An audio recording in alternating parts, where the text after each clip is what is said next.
Tuesday, March 6th. I'm your host, Sarah Beal. On today's show, we'll talk with DPW Director Dan Santos about recent Winter Storm Riley. Then we'll check in with Assistant Director of Senior Services, Donna Burns. We chat about the upcoming 50-plus job fair being held at the Senior Center. And finally, Consumer Affairs Supervisor Liz Hartsgrove will join us to discuss parking. But first, let's get a look at today's top headlines. The FY 2019 capital budget and FY 2019 to FY 2023 capital improvements plan was submitted to the Town Council on Monday, February 26th. The proposed budget for FY 2019 includes 35 projects totaling $18.4 million. Funding for the plan includes $6.1 million in cash reserves, $10.6 million in new borrowing authorizations, and $1.3 million in anticipated grant funding, as well as $443,000 from balances remaining in completed projects. The plan is available on the town's website, and public hearings will begin on April 5th. The Hyannis Main Street Business Improvement District, with generous financial support from the Hyannis Rotary Club, is proposing to design and create 7 new navigational kiosks in the area of Main Street, Hyannis. The bid invites the public to attend a community workshop tonight, Tuesday, March 6th at 5 p.m. to provide input regarding historic and symbolic themes as well as color. Staff from the Main Street Bid, Town of Barnstable Planning and Development Department, and members from the Hyannis Rotary Club and project designer, Mariana Gresti, will be on hand to facilitate the workshop. The workshop will be held at the Regional Transit Authority Community Room, located in the bus station at the corner of Main and Center Street. The Barnstable Youth Commission will again be hosting their Community Prevention Forum and 7th Grade Youth Summit. The Community Prevention Forum will be held on Thursday, March 15th at Cape Cod Community College in the Tilden Arts Center. The public is welcome to attend for a presentation and open discussion with a panel of Barnstable police officers to discuss, demonstrate, and share views on how we can work together to keep our community safe. The 7th Grade Youth Summit will take place the next day, also at Cape Cod Community College, with Dynamic Influence and Kevin Rosario presenting, along with BHS Peer Leadership. There will also be presentations by many clubs, sports, and activities that will be available to the 7th graders entering the high school in the fall. Coming up next, DPW Director Dan Santos.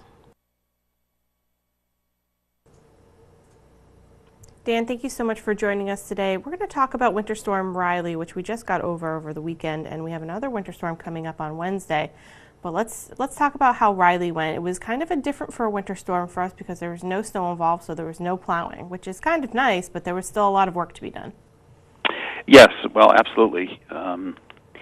Our response was significant, not nearly the number of people involved as snow plowing. Mm-hmm. That's really hundreds of people and equipment. But we had been following the storm, and we anticipated what was coming. The forecasts were very accurate about wind and when it would come and how much rain. So we had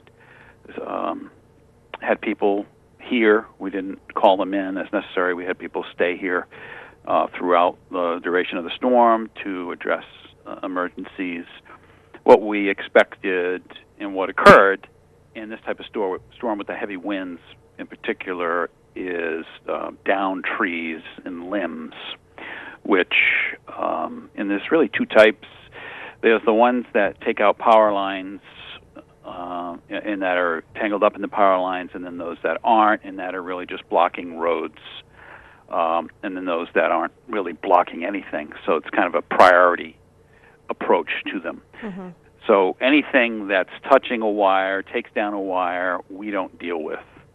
We have either Verizon or Eversource. That's their role. We don't have any authority or training or jurisdiction to take out trees or remove them when there's wires involved. I think it's important for people to know that. I was just going to say, it's very important for people to know that because they may be wondering, they call us all the time. And, right. And it's okay. Mm-hmm. We just explain to them, or we'll make the call to Eversource and let them know. Mm-hmm. But that's their expertise. Yes. Around the wires. And sometimes we work with them. They'll de-energize a line, and we can move it out of the way. And so our priority in these events, particularly with the trees blocking roads, is just get them out of the way. So, we're not chopping it up into little pieces and chipping it and all that. We're just, cutting it up into as few pieces as we need to and getting it off the road so that particularly public safety vehicles can get by in the emergency. Right. And I think on Friday night, I think we had 50 tree calls Wow. overnight. So it's a lot of trees down. There were a And lot we've of been trees busy, for 3 days, and we'll continue to be busy with trees and large branches down. The other issue is flooding, and there's two kinds of flooding. One is that you get that's associated with a high tide, or in this case a nor'easter, when it's pushing water up into Cape Cod Bay, and then the high tide, and then certain low-lying areas flood. For example, Route 6A in West Barnstable, even though that's the state controls that, there's not a whole lot you can do about it. Right. And then Mill Way by Barnstable Harbor and the marina there, that overtops the bulkhead and floods the road and Commerce Road. And basically, it's a situation where we work with the police to put out some barricades and cones and keep people out of there when it's flooded. And when the tide goes out, the flooding goes down, and it's back to normal. And does put some debris up on the road, which we take care of, salt hay and things like that around the marshes. But it's not a consistent flooding for any great length of time. It's just for the duration of the high tide. Right. And then other roads flood from the rain, and during a storm, there's not a whole lot we can do about that. Most of it goes down after the storm. There are some areas across town that are notorious that they don't drain well. They don't have adequate drainage, and we do pump those so that the streets don't have deep standing water. And we've had crews busy with that over the last few days. Sandy Neck, which this Marine Environmental Affairs is really responsible for Sandy Neck, but we'll get involved because there was a lot of damage from sand that washed away, which threatens the parking lot, and they'll work with us to bring contracts in probably in the near future to put sand back to protect that parking lot. That's a resource that the town doesn't really want to give up at this point. No. There's a lot going on, and the crews were out and they were working very hard. Now we have another storm potentially coming Wednesday this week. It's not going to be as hard as Riley was, but we are definitely going to have it. What is some suggestions you have for residents who know the storm is coming? What are some things that we can do to make things easier for the DPW to be able to get around and take care of these down trees and such? Honestly, you just kind of have to wait and see and kind of play it as it comes. I would say that, if there's a branch in the road and you can move it, then, help us out, and that's great, and then let us know. Right. But call us where there are trees and branches down, and we'll respond as quickly as we can. During the height of the storm, as we talk about during snowstorms, it's better to stay home for your own safety. It allows us to get to our jobs quicker, but also, with snow, slippering and dangerous road conditions. But in heavy winds, you see the number of trees and limbs come down. You could be injured or killed by a tree that falls. So you're really better off in the heavy winds and in the height of a storm, staying put and being indoors and not putting yourself at risk. Because people have been seriously injured on the Cape from falling trees, and we don't want that to happen to anyone. Yeah, it doesn't take much for a tree branch to become a projectile, and you don't want to have that, coming through the windshield of your car. It's always best to just stay home, stay put, stay safe, stay dry, and let the work be done that needs to be done out there. That's going to clear things up. I know that there's some people out there without any power. I know everyone's working hard to get everyone back up. Most people were without power for about a day. It's not too bad, especially with the temperatures not being as cold as they could have been if this had been a snowstorm. So, right. All in all, I think we fared pretty well. Dan, is there anything else you'd like to let our viewers know about before I let you go? No, I think we're all set. Okay, great. Thank you so much for joining us today. I really appreciate it. Yeah, Good luck with the storm on Wednesday. Thank you. Thanks. Bye. Bye. My guest today is Dan Santos. He's the DPW director here in the town of Barnstable. Coming up, Consumer Affairs Supervisor Liz Hartsgrove, but first, Assistant Director of Senior Services, Donna Burns. Donna, thank you so much for joining us today. We're going to talk about job seeking for the 50-plus crowd. And I know this is something that you've kind of taken up the helm at the Senior Center. You have a job seekers group, and you're going to be having a job fair coming up. So let's start with the job seekers group. What exactly does this group do? Well, just a little backstory about how it all came to be. Great. In 2009, as many people can remember, we had a large downturn in the economy, and a lot of businesses cut their payroll. Well, disproportionately, workers over 50 were impacted more than any other age group. They tended to be with the company longer, and I think they just went down and cut salaries for a lot of people. So we've had many, many people out looking for jobs that are over 50 years old, and it's a harder task.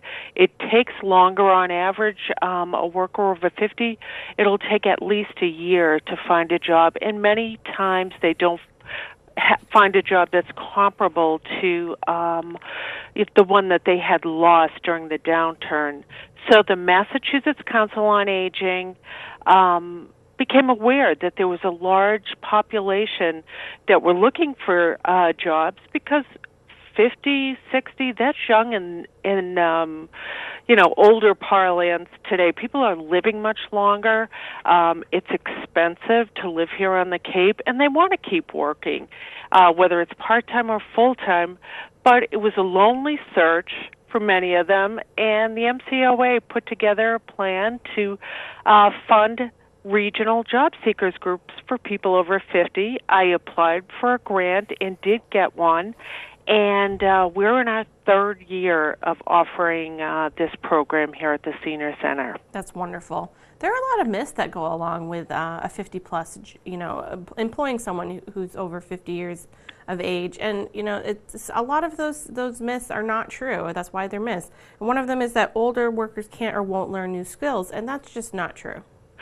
No, it's so interesting. We see it. We meet twice a month, and we see it at every single session here at the Senior Center.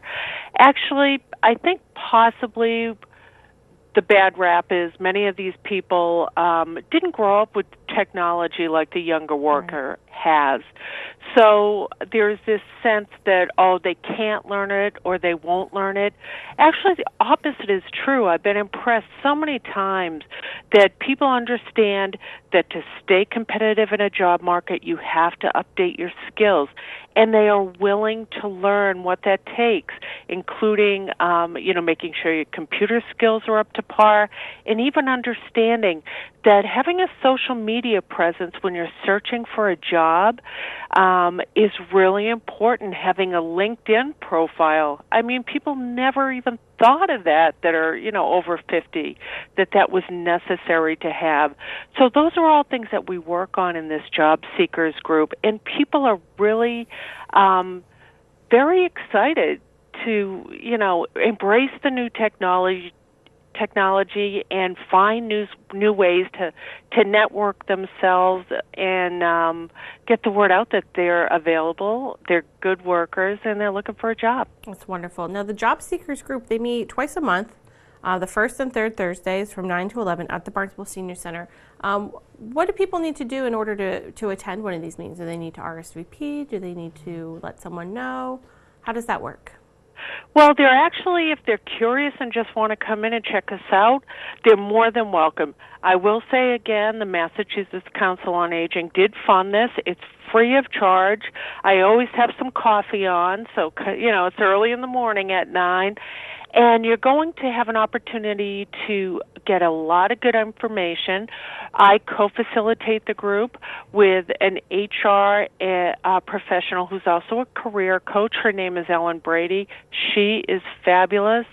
And we have a different topic. We go over people's resumes, help them how to update it, again, learning how to increase your social presence, how to network, because so many jobs are word of mouth or even leads on jobs, and how to learn to market yourself comfortably.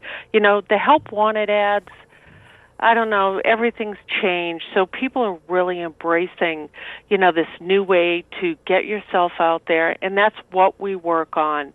and we have guest speakers, and it's a great group of people. So if you're curious about it, you can either call me at 508-862-4753 or just pop in. It won't cost you a dime, and I guarantee you'll come away with something valuable. Wonderful. Now, leading up to this, there will be a job fair at the Senior Center. That's coming up on March 21st. Yes, we're very excited about that. This will be our third year.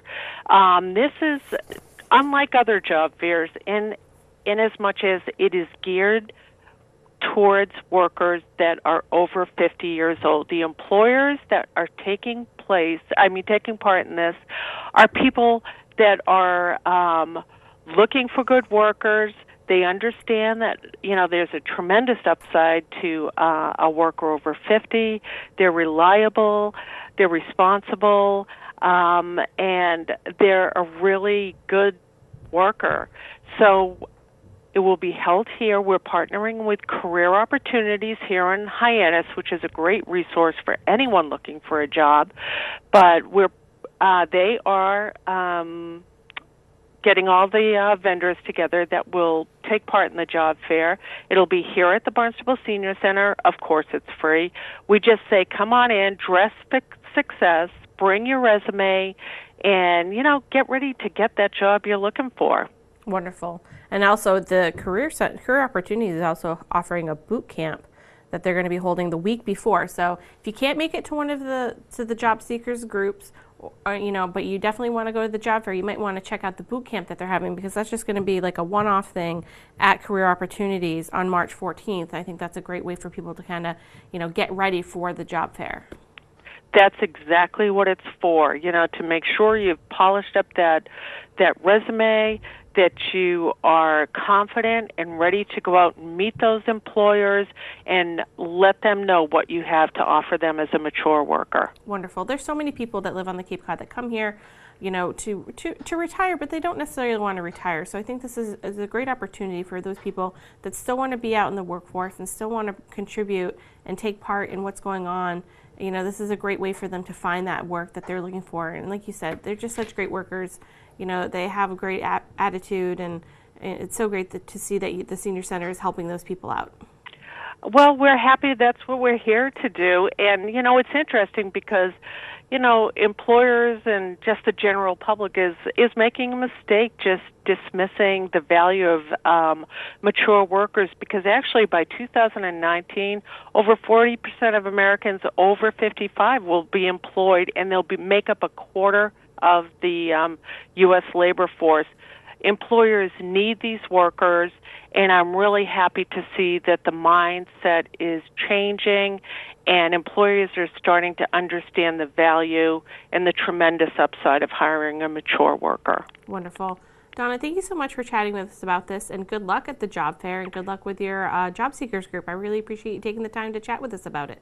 Thanks, Sarah. It's always great to talk to you, and if anyone has any questions, feel free to call me at 508-862-4753. It's my direct line, and I'd be happy to answer any questions. Awesome. Donna, have a great day. Thank you so much. You too. Bye.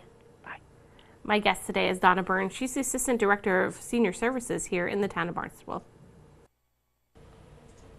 Liz, thank you so much for joining us today. Thank you for inviting me. We have a couple of great programs that are coming up that we want to talk about. The first thing we want to talk about is the next Discover Barnstable series. It's going to be at the Barnstable Senior Center, and you're going to be talking about parking. Yeah, it's, again, like you said, Discover Barnstable Winter Series, and parking is going to be doing a handicap presentation in collaboration with the Disability Commission. So this is a new thing that we're diving into, is actually having the commissions and boards and committees and things like that, actually groups of people helping out with discovering Barnstable and what services we offer. So this one's tapping into the actual handicap Disability Commission's placards and how to use them properly, what not to do, and how parking resources and management actually assists the Disability Commission with compliance all over the town. So this is it's a really interesting presentation that's being put together by Mona Salamonte and the Disability Commission, and I definitely encourage everybody who's available to attend. Yeah. It's an important thing. Ever since I've spoke about it with Meryl Blum of the Disability Commission, Yes. I've spoken about it with you, I've noticed, you know, parking issues in handicapped spaces since we've kind of talked about it. Yeah. And I think there's things that, you know, people who are disabled don't know, and there are things that people who aren't disabled don't know. And I think it's important to make sure everyone understands how those parking spaces work, the difference between a regular handicap spot and a van accessible spot. Yep. And, you know, why it's important to make sure you're using the spot that's appropriate for you, and making sure that you're not using a handicap spot when you shouldn't be, because there are still people out there, oh, I'm just running in real quick, let me just pull in here. And it's like, that's right. You can't do that. No, and then there's other examples such as parking in the crosshatch mark, where it's actually, that is set aside for people who have you know, challenges, physical challenges, that they need walkers or they need wheelchairs, and they need that room. Yet somebody who forgets that a crosshatch marking area is not inviting a vehicle to park in there. It's, you know, it's crossed out for a reason. Right. So, and people who have those challenges, then you add another layer to that challenge where they can't get in or out of their vehicle, and they can't get to the services that they want as equally as we do. Right. So that's what parking management is really about, in collaboration with the Disability Commission, is offering this refresher course, really, because we don't, as drivers, we don't get refresher courses in recertifying every 5 years that we renew our licenses. And so we feel that this is really important, that we can do some self-enforcement and just remind people of the rules of the road. I think education is key. It's important. It is. You know, you got to let people know what the rules are. And like you said, you know, we don't get, you know, we don't have to take a test every 5 years when we get a new license, and the rules change and things change. You know, things that have changed since I got my license, you know, a while ago. Me too.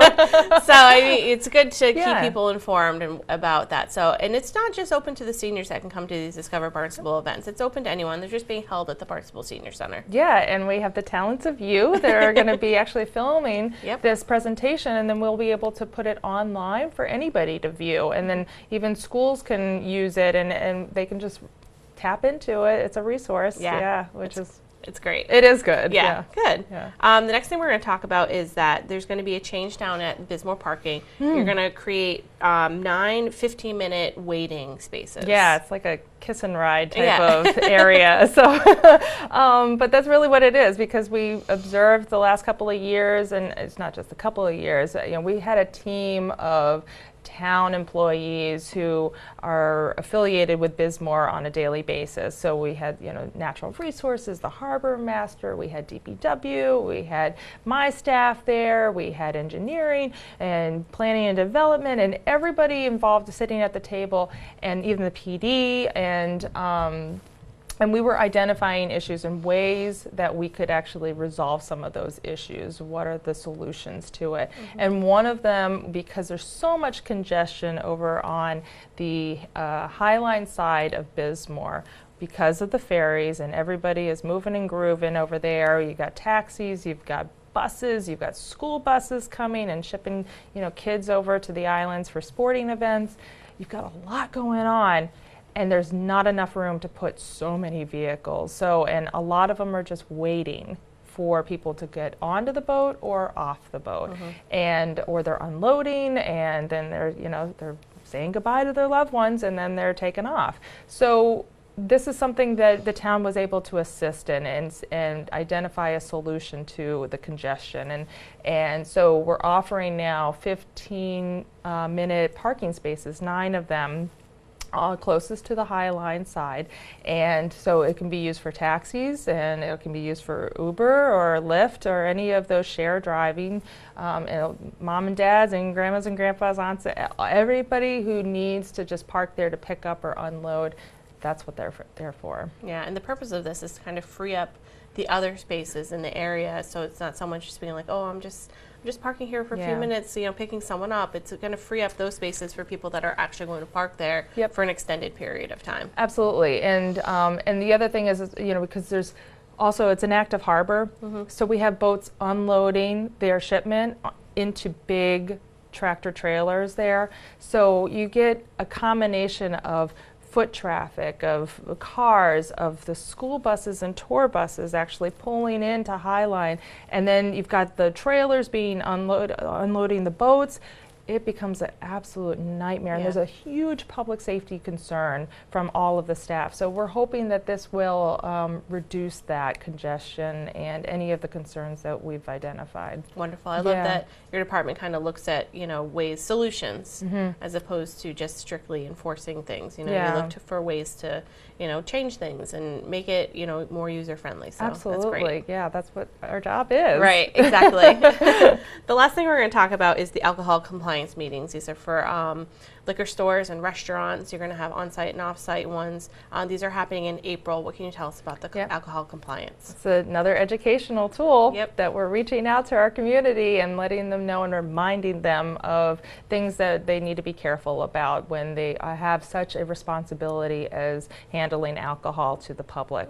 And so we do this annually for all of the on-premise and off-premise, so the package stores, restaurants, inn holders, those license holders, they have to have a compliance meeting, and it's basically a refresher course that Officer Gallant and collaboration with myself and Lieutenant Murphy, and we involve the state, the ABCC comes in. Sometimes we have the fire department, health department there, building, all types of code compliance that reminds them of certain public safety concerns. For example, like even the fire department a couple of years ago reminded people of outdoor heaters and that they have to actually be inspected. Things like that could become a liability and a concern for the fire department. And so this year we are going to really focus on a topic, and it's going to be over service. And so Officer Gallant has been really diligent in producing something that's going to be quite extraordinary this year, something different, which is really great. I love that. So yeah, it's going to be good. It's going to be on April 10th and 11th, and letters and reminders invitations have been actually mailed out to all of the on and off premise license holders. Wonderful. I think it's really important. So I'm glad that that's happening. And it's, we'll have hopefully Officer Gallant, and she can delve a little bit more into what's going to be discussed. Yeah, and, I would really love that. Yeah. Wonderful. Yeah. Thanks, Liz, so much for joining us today. I really appreciate it. Thank you, Sarah. My guest today is Liz Hartsgrove. She's the Consumer Affairs Supervisor here in the town of Barnstable. Now let's take a look at this week's community calendar. Funded by a generous grant from the Arts Foundation of Cape Cod, Sturgis Library will be hosting an Intro to Fiction writing class every Wednesday night from March 7th through May 9th. 6 to 7 p.m. Classes will cover character creation, plotting, genre, language, grounding, regionalism, setting, editing, and publication. Corey Fahrenkopf, author and adult services librarian, will instruct the class. In addition to workshops, visiting authors will give readings from their work. The first of those will be Paul Tremblay, winner of the British Fantasy Award, on April 4th, starting at 7 p.m. Pre-registration is required. You can call 508-362-6636, you can send an email to sturgisreference@comcast.net to sign up. Thank you for joining us today. We'll be back tomorrow with an all-new show. For Barnstable Today, I'm Sarah Beal.